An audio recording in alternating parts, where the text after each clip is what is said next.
Hey everybody, it's Dr. Mary Gardner with Lap of Love Veterinary Hospice. And on today's Facebook Live, I'm going to be talking to somebody about pet cloning. How many have ever thought that their pet is the best? That's all of us. And that we might want them again. And what if there is a possibility of actually cloning your pet, and what maybe is involved in such a thing, cost to process, to viability, and all these questions. So I have, as a veterinarian, I have taken a few samples, and we'll talk about this, for a couple of clients of ours. And so it's not a usual or a request that's often made, but when it does come, I would like to be prepared with the education, the knowledge about it, and also that I know how to take the sample properly for those families that are looking to do so. And I think the biggest point at the end of all of this is about how to prepare if this is something that you are thinking about. So I thought, why not bring on one of the companies that actually does this and can help answer some of our questions. So I have asked Biogen, who is one of the companies that does this, to bring us some information. So I've got Melaine on. Let me bring her on my screen from Biogen. Hello. Hi there. How are you? I'm great. I'm really happy to be here. Okay, I am too. You know, I was looking forward to this one because, like I said, we have gotten a couple of families that have asked about cloning their pet. Now, just as a reminder, Melaine, we at Lap of Love, we are end-of-life care only veterinarians. So we help families with in-home hospice and euthanasia. Euthanasia is the majority of what we help families with. And about 75% of the families who reach out to us need help within 48 hours. So it's a very urgent care model. Now, I also have to say hi to everybody who's posting. So tell me where you're from. So we've got Erin from Buffalo. I'm a New Yorker, so hello. And so when they do reach out to us for end-of-life care, it is usually on an urgent type of time frame, which I get. But there are times when families ask us about cloning, and we have this tight time frame, and so it becomes a bit of a challenge. So before we get into all of that, can you just high level explain what cloning is? So cloning, really simply put, is we're creating an identical twin to your favorite pet. They're genetically identical. It's a whole new pet, obviously, but their DNA is exactly the same as the original pet. Crazy. It's crazy. Yeah. So, like, did this happen in sheep first? Absolutely. So that's how cloning really began. And most people that know anything about cloning have heard about Dolly the sheep. So she was the first mammal that was cloned. And this was 25 years ago now. And so this process sort of started with that. And it's the same technology that we use to clone dogs and cats as was used to clone the sheep 25 years ago. Oh my goodness. So how long has Biogen been doing this? So we've been cloning animals for almost 20 years. Oh my gosh. Yes. Yeah. So we started out cloning livestock. So cows and pigs and horses. And we did that for a very long time. And then we were doing DNA preservation for pets during that time, but we weren't cloning pets. It wasn't our focus. This is widely done in the livestock industry, mainly for reproductive reasons. You've got hold on. I never knew this. So really, like in the livestock, you're cloning them anyway. Right. Yes. So this has been done for years and years. So we had pet clients that were preserving their cells for their pets, hoping to clone someday, but there was no one cloning pets. Nobody in the world was cloning pets. So about 5 to 6 years ago, we started cloning dogs and cats. And now that's all we do. We don't clone livestock anymore. We just clone dogs and cats and horses. And it's incredible, because that bond, it's a whole different reason why you would clone a pet versus why you would clone livestock. So the bond we have with our pets is amazing. That is so true. So, and I know people are already putting in their questions, but I'm going to get to all of those. Don't you worry. But so let's just start. I don't want to start from the beginning because I want to start about when we take a sample. Actually, I don't even want to talk about taking a sample just yet. We'll get back to that. I know I'm a little bit out of order, but so let's say a family has this, that they get a sample and you preserve the DNA from them. So then what happens? So we can save the cells from your pet. They're frozen in little vials in liquid nitrogen, and the cells that we grow are the source of the DNA for the cloning process. Okay. So it's kind of like IVF, but instead of storing your eggs, we're storing just, these are not eggs, they're just cells at this point, body cells that come from the skin. So these cells can stay stored for decades, really forever. And so probably 90% of our clients are just storing the DNA for now. They're not going to clone right now, but maybe they'll clone 5 years from now or 20 years from now. Okay. So that's kind of the first step. If you're thinking you might want to clone someday, is preserve the cells.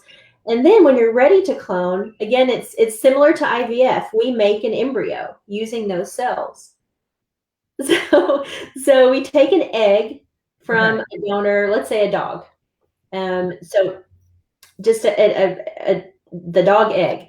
We take the nucleus out of that egg. So now it's just a hollow egg, basically.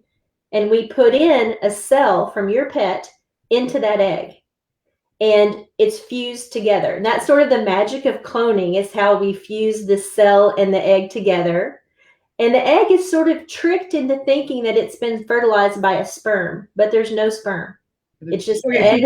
So let's say I've got my dog Duncan, who there he is there, okay, who is a boy Doberman, and I took a sample and you guys preserved it. When it's time, when I'm ready for another Duncan, you would take an egg from some other dog. Yeah. Not even a Doberman. Doesn't matter what breed. Doesn't matter what breed. Okay. So so you would take out the nucleus and put in Duncan stuff. Right. Okay. Yeah. By the way, guys, I'm going to simplify it because I need it in very simple terms. I hope you guys are okay with that. So then, where do you put the egg?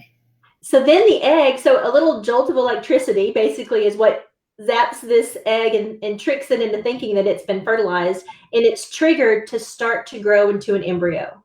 So this is in a dish for just a short amount of time, making that embryo. So Duncan's in a dish. Duncan starts out in a dish, yeah, but just for a little bit of time, and then goes into a surrogate dog. So like, you know, a woman would have a surrogate mother to make her baby, then we have a surrogate dog. Okay. Now, so you would probably get a bigger dog. Doesn't have to be a Doberman, but you probably want at least a lab, because yes, absolutely. So this, if we're cloning a little Chihuahua, we would not put that into a Doberman. We would put it into a small breed. So you put one egg into surrogate. Okay. We don't. So again, like IVF, and I talk about IVF because so many people know people who have been through that. So it's what people kind of know about. So just like in human IVF, the doctor is going to put usually multiple embryos in to increase the chance that at least one is going to stick, right? Because not every embryo is going to stick and make it to a puppy. But sometimes more than one does stick. So we'll put in a handful of embryos into the surrogate mom. If you're hoping for one puppy, you may just get one puppy, but it's possible there could be twins or triplets. So that does happen sometimes. Okay, right. So all, because we know dogs have a litter of pet, right? So let's say the average litter is 6. I don't know. I'm just making this up, guys. Let's say it's 6. This surrogate could just have one, or have double or triple. So I can get 3 Duncans for the price of one, right?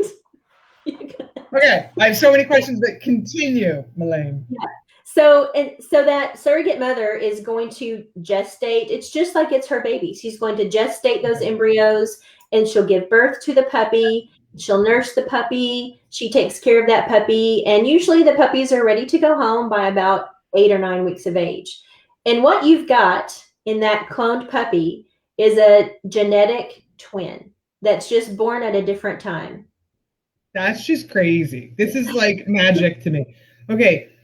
So, they look the same. Now I heard, tell me if this is hogwash. Okay. So like Dobermans look the same and Samoyeds look the same, but let's say Lilu, my kitty cat, okay, with her markings and her white, would she be like that? I heard there's something about temperature and calico cat. You know what I'm talking about? Like, yes, absolutely. Okay. Tell me. So even though they are genetically identical, and would be called an identical twin, they're not always going to look identical. And that's usually the markings are what can be different. So your Doberman is going to have the standard Doberman markings, right. But your cat, where there's some white and a little pattern of white, where that white is could shift. And so instead of going this way, it could go this way, or this white down the middle could be thicker or more narrow. But usually there's going to be some white right there and then the gray here, but that can shift. And there's a scientific reason for that. That's a little complicated, but it has to do, you're right, with temperature. When an embryo is formed, there are cells that make white hairs, and there's cells that make the gray hairs. And when an embryo is formed, all of those cells are lined up along the midline of the embryo.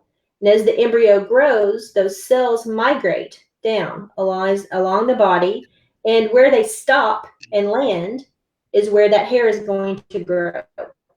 So that white cell starts here, it goes down, and then it stops. And where it stops is dependent on temperature, uterine environment, things like that. So they're going to have that same number of white cells and gray cells as the original. So that ratio of colors is usually very, very similar. But exactly where those markings are is different. And a good way to think about this is human identical twins that have freckles or birthmarks. The markings on a pet are like their freckles. So human identical twins never have exactly the same freckles in the exact same place. And that's very similar why. So I did not know that. Okay. Yeah. So this is, but I that's what I thought I heard with calico cats. Like they'll have the same ratio of red and, black and white, but all over could be totally different looking. So don't get upset if the markings are a little off. Right. Now calicos are very unique. And the very first cat that was ever cloned was a calico. And the clone looked nothing like the original cat. So that kind of gave cloning a bad name because the clone looked nothing. The body, the shape of the head and the body looked the same, but the markings were very different. And that orange gene in a calico is what is unique. And it's unique to calicos and tortoiseshell cats. And sometimes that orange gene, it's random whether it turns on or off. So in the clone, the orange gene turned off. And so there was no orange in the clone. It had the other colors, but not the orange. So you're not going to have a Doberman that's blue. It's never going to be, you're never going to have a different colored dog unless it's a calico cat or a tortoiseshell cat. I amazingly get this. Okay. Because that is so interesting. All right. So, but like a brindley. Yeah. So a brindle will be a brindle from what we've seen so far. Now we're learning things all the time still, but brindle should be a brindle. But yeah, where the stripes are could be very random, but those stripes are still going to be there. Eye color is genetic, but we've had a dog with 2 blue eyes, and the clone had 1 blue eye and 1 green eye. So that is a gene that can kind of randomly turn on or off. We wouldn't expect a blue-eyed dog to end up brown-eyed, but there could be, or what about size? Like, so my boy, he was 110. He was a big Doberman. I'd expect to get a big Duncan. Yes. Duncan too would be big too. Right. Yes. So there's a lot of things that determine size in a dog, but a lot of it is genetic. The body frame. Are you big boned? Are you small boned? So that's genetically linked. Nutrition has a lot to do with it. Litter size. So there are some external environment things that could affect the size of the dog, but in general, you're not going to have a little Chihuahua sized dog from a big dog. You're going to have a similar sized dog, but maybe not exactly the same adult weight. Okay. This is very interesting. Okay. So then, by the way, we've got a couple of people. Erin wishes she knew this before she said goodbye. And this is why I'm doing this, because if somebody is planning this, it's good to know before. And Ashley would have done it with her Great Dane. And then we've got Susie McKillop. I don't know if I said that correctly, but you guys are storing her dog's DNA. The dog's name is Bear. So it's one of the best decisions. And oh, good for you. It's all about Bear right now. That's right. Okay, so let's say Duncan now is born and it's 8 weeks, and then I get Duncan. Some people may say kind of sad for the surrogate mom, but this is what happens in puppies anyway. Like we're taken away from them Anyway, like, is that some pushback you get from people about the surrogate moms? So the surrogates are very, very important in this whole process. And yes, our clients want to make sure that the surrogates are very well taken care of. They don't want any harm to come to any animal to, just to clone their dog. And we 100% understand that. And these surrogate moms are so well taken care of. We have a 24-hour a day, 7-day.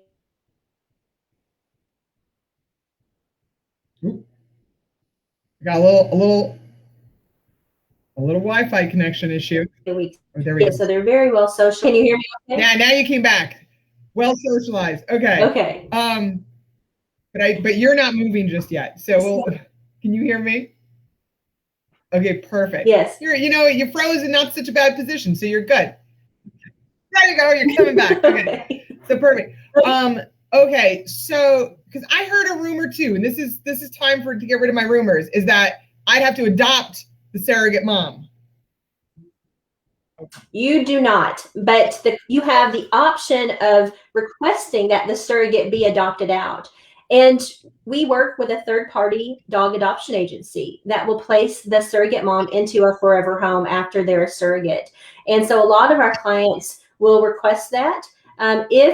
If they don't request it, then the surrogate mom could go back into the breeding colony to just make conventional bred puppies, or she may be adopted out when she's retired. But what you also have to understand is that dogs they're not constantly having litters. Dogs only go into heat about once or twice a year. So they're usually only a surrogate one time, and then they will go back, through an adoption process. So we actually don't allow the client to adopt the surrogate dog. We did in the beginning, and we found that there was the puppy would bond more to the surrogate than to the family. And it was disappointing for the clients because they had this, bond with their pet and they wanted that back again. But then the puppy was more concerned about the surrogate mom. And that's a sweet thing, but it can lead to some disappointment. So, and it's also hard to have a newborn puppy, a little puppy, and then also a new adult dog into the household. So we find that adopting them out through the third party is better. Now the cats, that's a whole different story. The surrogate mom cats a lot of our clients adopt the surrogate mom cats. And I would probably do that. Yeah. So why is that? Just because we're cat suckers? I think the bond with our cats, if you've had cats and dogs, and it's a different kind of interaction. So I think that the kittens tend to do just as well if the surrogate is around as to if she's not around. So that cat is either going to be a lap cat or not a lap cat, and it doesn't matter if the surrogate is there or not. Neither of my cats are lap cats. So I had some amazing lap cats, and I am like, I'm still in mourning for them because I don't think any lap cat could be as good as them. So I'm still waiting. And it wasn't Lilu, my gray one. She was not a lap cat. So I've just got a couple of questions here about the Australian Shepherds and their coloration, the merles and stuff. Like, what about them? We have cloned a few of the Merle Australian Shepherds, and so far they've all been Merles as well. And we would expect, because that's a gene, and we would expect them to be the same color. Again, with the eye color with those, so there's a possibility that we cloned a Merle Australian Shepherd that had two differently colored eyes, and the clone had the two blue eyes. So that's something that could be different in the Merle. Yeah, so cool. Okay. And then Denise asked a great question. What about genetic disease? Would it reoccur in the clone?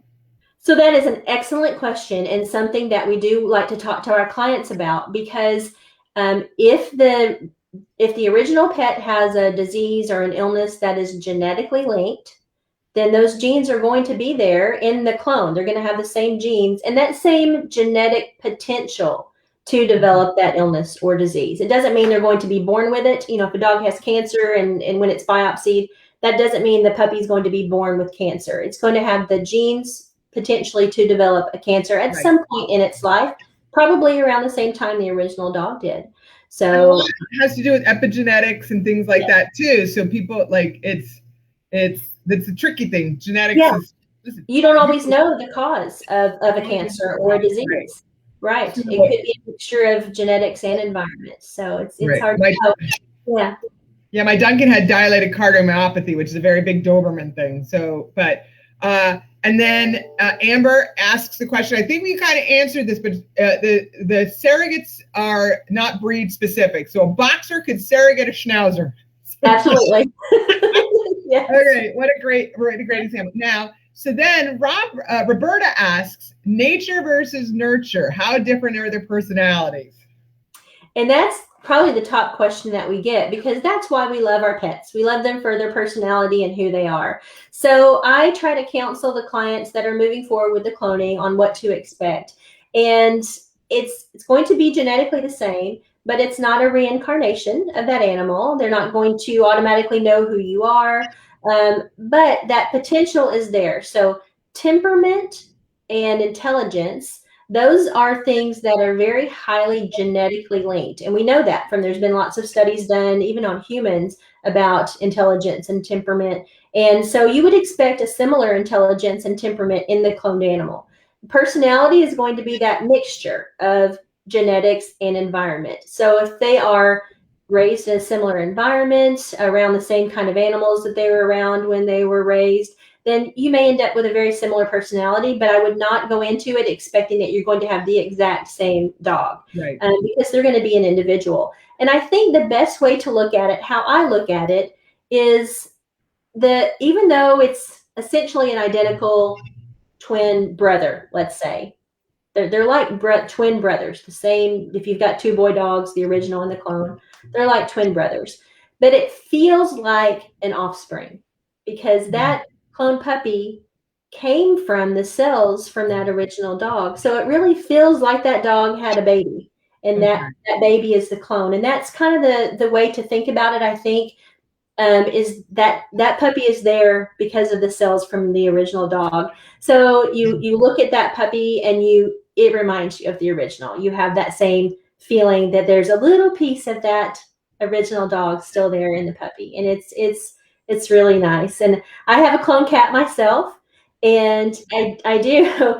It's a little bit different for me because I didn't own the original cat, but I knew the original cat. So the original cat was a friend of mine breeds Bengal cats, and so this is Bengal, and he's beautiful. And so he cloned his cat, and there were two in the litter, so he got twins, and he gave one to me. And so it's been really interesting because I've been raising my cat in my home, and he's raised his cat in his home, so we can kind of compare notes and see how similar or how different they are. And they have a very similar personality. Like I said, he's not a lap cat, and this cat is not a lap cat. But my cat is heavier, so I feed him too much. I think he's a big boy. So that's environmental. That's because of what I feed him, and how much I feed him, and how much activity he gets. So he weighs quite a bit more. And you'll get a boy and a boy, or a girl and a girl, right? Like, right. So yeah, that's right. Okay. Yep. So one quick question about the surrogates: where do they come from, and do they live with somebody or at a business? Like, are they at some kennel or something?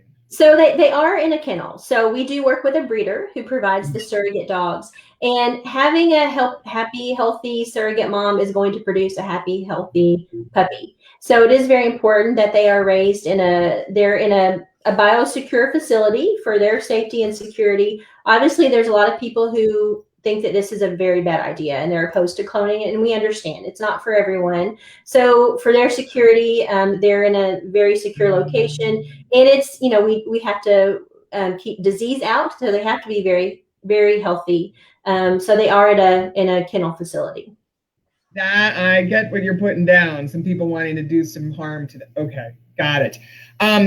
Debbie Armstrong, she asks a very good question, but this is about genetic, what do I think about idiopathic laryngeal paralysis? And so my boy Duncan had laryngeal paralysis, and so that he, like, the next one might get it. So it's a genetic disease. So I would be scared of that too. So that would be one, that and his heart. Steph says this is blowing her mind. And Susie said, Bear has some liver disease since birth. When we clone, chances are it will pass on to the next one. However, she sees it as proactive instead of reactive. And so she knows what to expect and maybe, some things to give in advance. So now let's back up now that we talked about some of the nitty gritty stuff. So let's say I have my dog or cat and I am thinking about this. They're not ready for euthanasia. I'm just thinking about this. What do I do? So we talked about that first step is growing the cells and to get the DNA for the cloning. And that is done through a skin sample.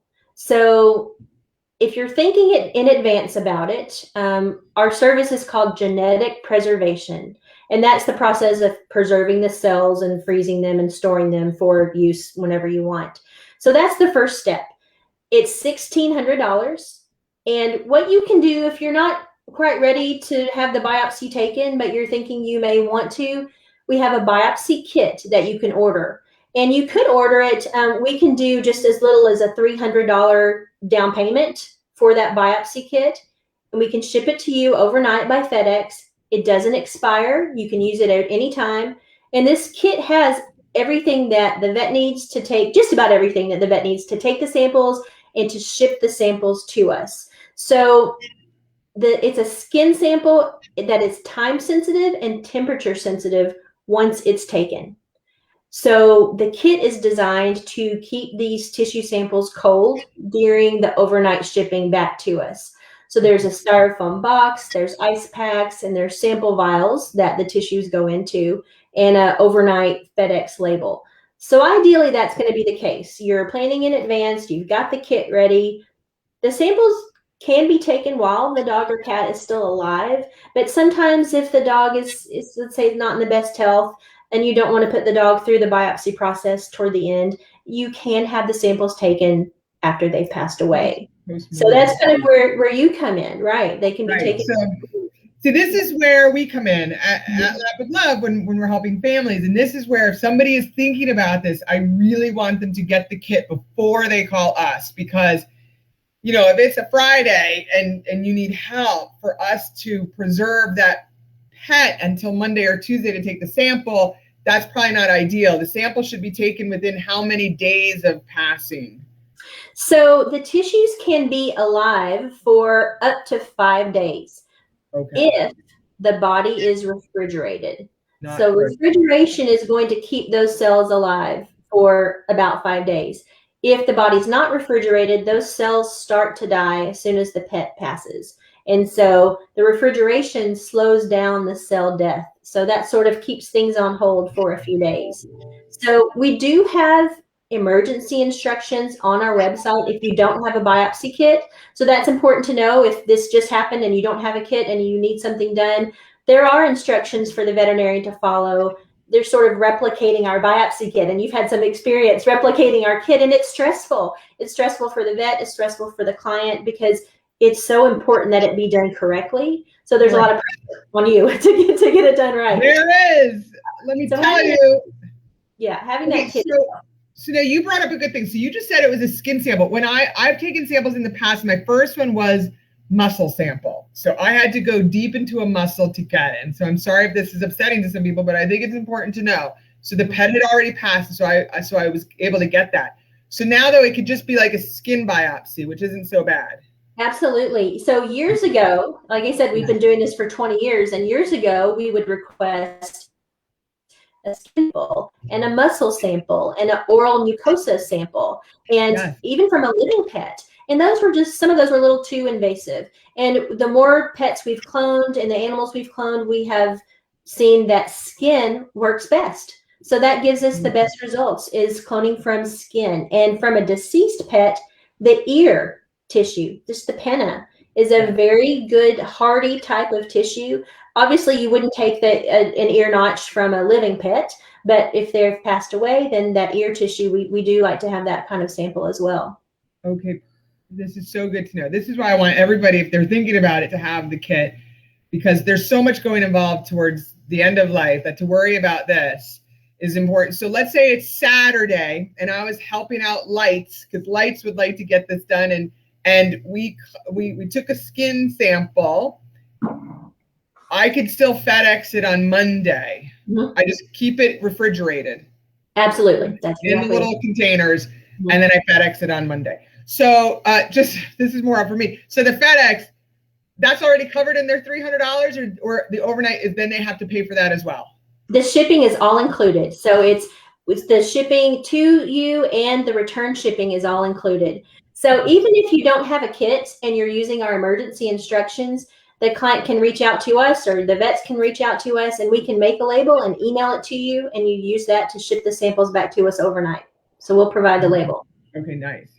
I would definitely like the kit as a veterinarian because it's got the ice and the styrofoam box. I was running through Walmart looking for a styrofoam box, and then I had to find a box to put the styrofoam box in to ship it. Like, I was doing my best trying to help a family out. So it's kind of nice to have it in advance. So $300 for the kit, and that goes towards the $1,600 preservation fee. That's so right.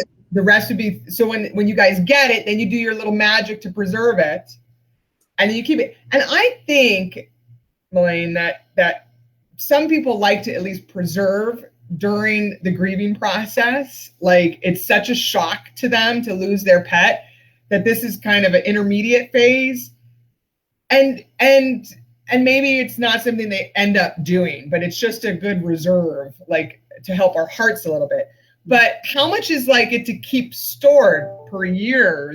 There's a fee? There is an annual storage fee, and so your initial $1,600 covers storage for 1 year.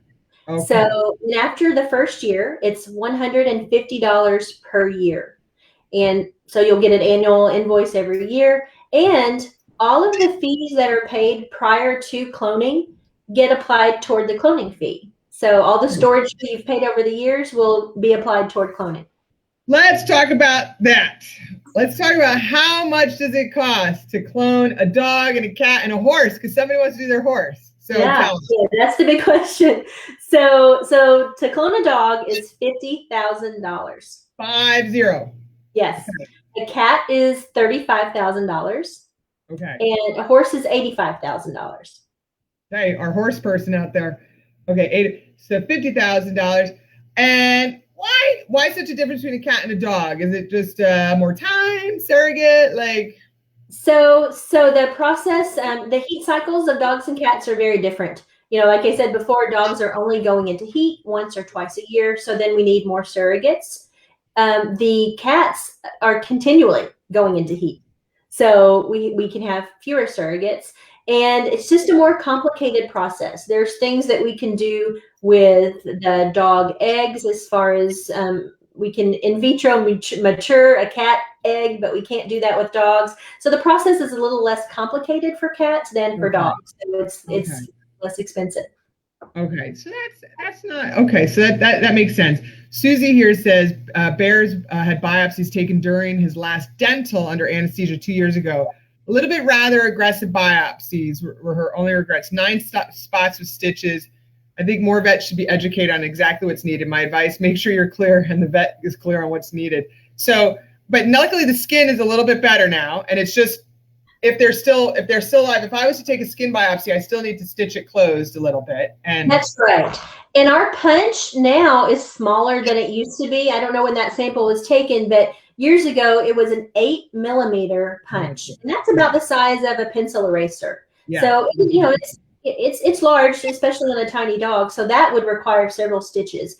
Now we do a 4mm biopsy, so it's teeny tiny. It is cutting through the skin, but some vets will just use glue to close the site, and we'll do 1 stitch or maybe 2 stitches, and we can use just 2 samples. So we don't need a huge number of samples. If the pet is alive, then we could get by with just 2.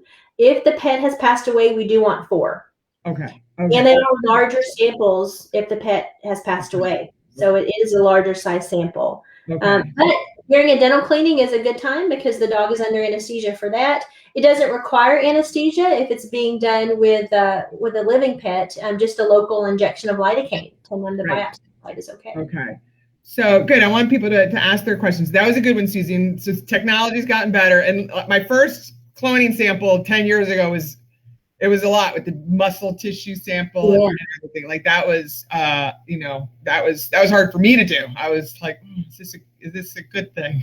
But he had passed. So now, about how many pets do you guys clone a year? Probably about 50 dogs. And we've got 15 cats per year. So it's not a huge number, but we've got puppies being born. About every week we have puppies being born. And I just delivered a puppy to the client just on Friday. So that's a fun part of my job is that end result when I get to hand over the puppy to the client. Yes, and I have a little link here to show that you got on your website, you've got the client stories, which is probably so much fun to do. Yes. And what happens if it doesn't work out? Like, is there ever any that don't make it till term? And yes, so sometimes that does happen. And again, just like IVF, not everybody gets pregnant the first time. Most of those losses happen in early pregnancy. So either the embryos stick or they don't. And so so the mom doesn't get pregnant. We'll do an ultrasound about midway through gestation, so we'll know whether or not mom is pregnant or not. And if she's not, then we'll transfer more embryos. There's no additional fee if we have to transfer more embryos, so we'll continue to try until we have a puppy born. But that sometimes it just takes just one shot, and then you've got a puppy about 2 months later. About 2 months later. This is crazy. This is awesome. All right, so I want anybody, if they've got any questions, to post in here. Anything I forgot to ask you that's important? So we talked about kind of planning in advance, and that's something we never want to think about that. We never want to think about the day that our pet is going to not be with us. But it is something to think about and to plan for. And I think it definitely can help with the grieving process. I've lost 2 of my pets. I had 2 little miniature pinchers, and they passed away within a month of each other. And it was just heartbreaking. And one of them, we knew he had been sick, and we knew the time was coming, and we had prepared in advance. And while he was having another procedure done, we had tissue samples taken. And then my second min pin passed away very unexpectedly. And so I've been through the process that our clients have been through. I didn't have a biopsy kit, and I don't live where we're based out of Texas, in the Austin, Texas area, and I don't live near our lab. I work remotely from Savannah, Georgia. Didn't have a biopsy kit, so I had to do what you did and just sort of make a makeshift biopsy kit and ship it in. So I understand that when your pet has passed away and you're just thinking about this, how frantic it can be and how you're stressed already. So it can be just such a difficult time, but it has definitely helped. I mean, I miss them, and it was still hard to go through, but knowing that there's this little piece of them frozen away is comforting. And I think it's kind of like their ashes on my mantle. I have the cells in the freezer at Biogen, and I know there's that little piece of them there. Yeah. Oh, that'll be interesting. If and when you ever do it, you'll have to post. Yeah, someday I hope to. Yeah. And I want Bear, when one day Bear gets cloned. Like I like to know all of these stories when they happen. So, all right, let me see. I think I hit everybody's question. So I want to thank you so much for being here, Melaine, and Biogen, for all the help. And if people have any questions, we posted the website, your website in there. We'll post, we'll make sure that we link it when we post this on our YouTube and things like that. And so again, thank you so much. I really appreciate your time, and thanks for all that you're doing. And for those of you watching, go love up on your gray muzzles. Absolutely. All right, until next time. Bye, guys. Bye.